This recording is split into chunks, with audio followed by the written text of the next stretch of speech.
Michou, je suis encore beaucoup trop excitée, plus que d'habitude, j'avoue, pour vous tourner cette nouvelle vidéo, tout simplement parce qu'il s'agit de mon premier challenge littéraire. Ouais, j'ai enfin décidé de m'y mettre. En fait, j'en avais envie depuis très longtemps pour tout vous dire. Le couac, c'est que tout le monde fait des challenges, il y a des idées fantastiques qui ont déjà été prises et je n'arrivais pas à trouver une nouvelle idée. Du coup, je me suis dit ça sert à rien d'en créer un pour en créer un, ça viendra quand ça viendra. Et c'est venu d'un coup d'un seul. Lors d'une de mes dernières lectures, je fais oh, mais oui. Sans plus attendre, vous l'avez vu dans le titre de toute façon, il s'agit du Greek Mythology Books Challenge. C'est très dur à dire en anglais, mais je trouvais ça tellement plus beau en anglais qu'en français. Pour ceux qui sont pas bilingues, même si c'est assez facile de comprendre, c'est un challenge basé autour de la mythologie grecque. Voilà, vous comprenez pourquoi j'y ai pensé il y a peu, tout simplement grâce à ma lecture d'Hadès et Perséphone, entre autres, la trilogie que j'ai lue aussi sur les épreuves d'Hadès, enfin tout ce petit côté mythologique que j'apprécie depuis quasiment toujours, et bien j'adore le retrouver dans mes lectures et je me suis dit mais pourquoi pas faire un challenge sur ce thème en fait, c'était une évidence une fois que je l'avais trouvé. Alors j'ai conscience qu'il y a notamment normalement le Pumpkin Autumn Challenge durant cette période, n'hésitez pas si vous souhaitez participer au Pumpkin, et bien vous pouvez très bien participer à celui-ci aussi, ça vous demandera une petite gymnastique pour incorporer les livres dans les deux challenges, mais c'est tout à fait faisable, donc j'espère que vous vous priverez pas de l'un d'eux au détriment de l'autre si c'est quelque chose qui vous pose souci. Le challenge dure 1 mois et demi, donc du 15 septembre au 31 octobre, et vous allez voir qu'il y a 10 catégories.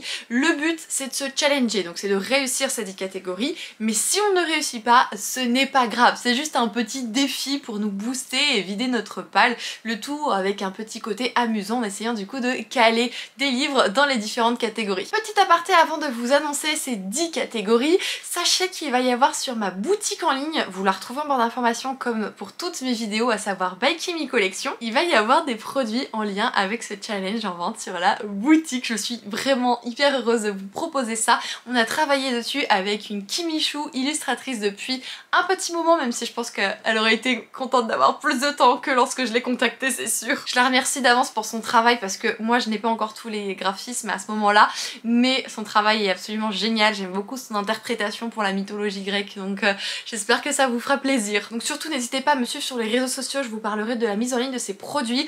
Il va y avoir sur la boutique 3 marque-pages, un tote bag, et il y aura également en édition limitée une box sur Hadès et Perséphone. Voilà, je suis trop contente de vous l'annoncer. Vous verrez cette vidéo que bien plus tard au moment où je la tourne moi, mais je suis quand même trop contente. Sans plus attendre, on va donc passer aux différentes catégories de ce challenge, et c'est très simple en fait, ils portent tous et toutes les noms des différents dieux que j'ai sélectionnés, et je me suis donc basée sur un petit peu leurs attributs, ce qu'ils font, leur rôle, pour essayer de trouver différentes catégories à mettre pour les livres que nous allons sélectionner. Première catégorie, il s'agit l'un des plus vieux dieux, c'est donc Zeus, à savoir le dieu du ciel et de la foudre, et pour ce faire, j'ai décidé que cette catégorie serait une relique de notre pal. Pourquoi? Parce que Zeus est l'un des plus anciens qu'il y ait et qu'il est également finalement le chef de tous les autres dieux. Donc je me suis dit que pour essayer d'inaugurer et d'honorer le padré, on allait prendre une bonne relique de notre pal. Donc n'hésitez pas à taper sur un livre qu'il a depuis un bon moment. Une relique, c'est pas le livre du mois dernier, à moins que vous arrivez à lire tout ce que vous achetez au fur et à mesure, auquel cas, souvent c'est un livre qui a plusieurs années, donc ne trichez pas sur celle-ci, il n'y a pas trop moyen de tricher, mais il y en a d'autres, je vais vous donner plein d'astuces de triche. Deuxième catégorie, c'est donc le frangin Poséidon, dieu de la mer, et par conséquent, il faut donc partir sur un livre qui aborde la thématique de l'eau. La thématique de l'eau est parfaite pour se replonger un petit peu dans les souvenirs de vacances, donc n'hésitez pas sur celle-ci à partir avec une couverture un petit peu sirène, un petit peu aquatique, ou encore, par exemple, je pense à l'anti-lune de miel notamment, où on part en voyage de noces du côté du Nil. Enfin, il y a plusieurs manières de l'interpréter. Vraiment, lâchez-vous, faites-vous plaisir, du moment qu'il y a une petite touche d'eau, ça passe. Évidemment, sans nulle surprise, il y a bien sûr le troisième frangin, à savoir Hadès, dieu des enfers, et pour la thématique de ce dieu, c'est assez simple, c'est tout ce qui touche au deuil, à la mort, à la perte de quelqu'un. Très clairement, par exemple si vous lisez du thriller, c'est le moment de caser un thriller, hein, parce qu'il y a toujours des meurtres dans les thrillers, donc ça passe vraiment très bien dans cette catégorie. D'ailleurs, si vous aimez en lire ou que vous n'êtes pas encore familier du genre comme moi, n'hésitez pas à taper sur un young adulte plutôt en termes de thriller, avec par exemple Meurtre mode d'emploi, ça fait vraiment parfaitement le job. Après ça peut être un deuil d'une personne, ça peut être un deuil d'un animal, ça peut être le deuil aussi d'une vie, le fait qu'on tourne la page, etc. Vraiment, il y a beaucoup de manières d'interpréter les termes que je vous dis. Moi je vous donne des pistes, mais surtout utilisez vos têtes et faites-vous plaisir, donnez des idées limites aux autres, etc. Enfin franchement, c'est le genre de challenge où il faut s'éclater et pas se prendre la tête, vous voyez. On continue avec la chérie de ce dernier, à savoir Perséphone, la déesse donc du printemps. Et pour essayer de trouver une catégorie assez sympa avec celle-ci, je suis partie plutôt sur deux pistes. La première, c'est tout ce qui peut toucher à la naissance, à la résurrection, dans la mesure où le printemps vient après l'hiver et que les fleurs poussent de nouveau. Mais vous pouvez également partir sur un livre qui a une couverture notamment contenant des fleurs ou des plantes par exemple. Après la naissance que je vous dis là, ça peut être une naissance d'un enfant, ça peut être la naissance d'une passion, ça peut être le nouveau job, enfin vous voyez vraiment. Je suis sûre que vous allez trouver encore plus d'interprétations que ce que je vous dis. Il suffit de réfléchir un tout petit peu, je suis sûre que vous pouvez trouver encore plus de possibilités. Je poursuis avec Arès, dieu de la guerre, et là c'est assez simple bien sûr, on va partir sur guerre, bataille, combat et compagnie. Autant au sens propre qu'au sens figuré, c'est-à-dire que c'est cool s'il y a une vraie guerre entre deux clans ou des elfes et des failles, que sais-je, mais ça marche aussi par exemple, admettons, sur la santé mentale, puisqu'en fait la santé mentale c'est un combat de tous les jours, c'est une bataille qu'on mène contre soi-même, contre ses petits voix qu'on a dans la tête, donc ce genre de roman passe totalement dans cette catégorie. J'ai dit que je vous donnerais des petites pistes pour trichouille.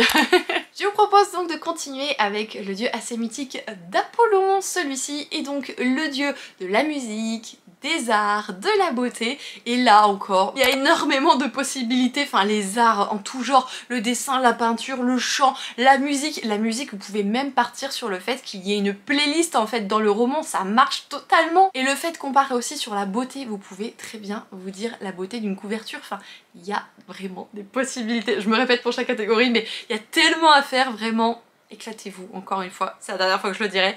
Profitez, amusez-vous et challengez-vous. Je poursuis avec Artémis, qui est donc la déesse de la chasse et de la nature. Et ici, je vous propose plusieurs petites idées comme ceci. Nature, ça peut être tout ce qui touche aux animaux, ça peut être aussi un post-apocalyptique par exemple. Animaux, mais également créatures, c'est tout à fait possible de glisser du coup des faillés là-dedans, puisque les faillés, vous savez très bien, dépendent de la nature, tout comme les elfes. Et pour le côté chasse, pourquoi pas partir sur un livre où il y a des quêtes. Une quête ou de nombreuses quêtes, la passeuse de mots, enfin vous voyez tout ce genre, ça passe clairement très bien ici. 8e catégorie, Aphrodite.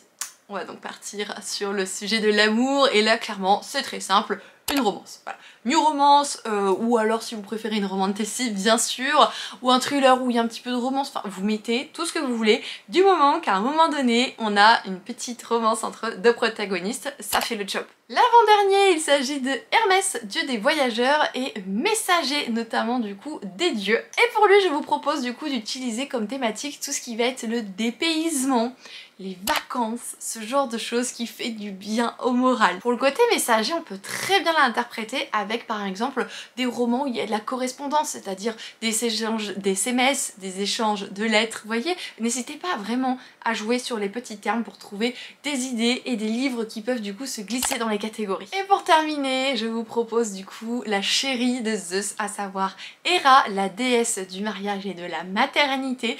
Et là encore, plusieurs choix s'offrent à vous, vous pouvez encore partir sur une romance, mais auquel cas vous pouvez également glisser un petit jeunesse, puisque comme on l'a dit, il y a également le thème des enfants. Avec le thème enfant, fécondité, mariage, très clairement vous pouvez mettre quasiment tous, je suis sûre, une grosse partie de votre palle, puisque on adore la romance, on adore la romantasy, il y a souvent des petites romances qui se glissent dans les histoires, donc clairement, je suis sûre que cette catégorie vous posera pas trop de soucis. Et bien voilà, ça y est, je vous ai donné les 10 catégories en question, j'aurais pu passer des heures à en parler, j'ai essayé de me restreindre pour que ce soit clair, précis, concis. J'ai hâte de voir si vous allez être réceptif ou pas à ce challenge. C'est quelque chose qui me met un petit peu la pression, j'avoue. C'est un peu compliqué parce que je sais pas comment appréhender en fait le fait que vous n'ayez pas du tout participé ou presque pas, ou au contraire que vous avez peut-être beaucoup partagé sur les réseaux. Je sais pas du tout comment appréhender ça, j'avoue, c'est assez stressant. Hein. Je vais de mon côté vous proposer des templates directement sur Instagram pour glisser votre pal, votre lecture en cours, etc. Voilà, tout est dit, tout est fait, il n'y a plus qu'à... Ça fait trop bizarre de créer son challenge et de vous en parler. C'est une sensation exquise, divine, devrais-je dire pour être dans le thème. Oh trop bien, divine. J'espère que celui-ci vous plaira, que du coup vous appréciez un petit peu ce que je vous ai proposé dans cette catégorie, que vous ne galérez pas trop non plus à trouver du coup des livres pour les inclure. Sachez que je vous retrouve très bientôt dans une prochaine vidéo pour vous présenter ma propre pile à lire pour mon propre challenge, c'est mieux. Et j'ai vraiment encore plus hâte que d'habitude de vous lire en espérant que tout ça vous plaise un tout petit peu. Je vous fais des gros bisous, j'ai hâte de voir tout ça, voilà. Prenez soin de vous, je vous embrasse fort et on se dit à très bientôt. Ciao ciao tout le monde.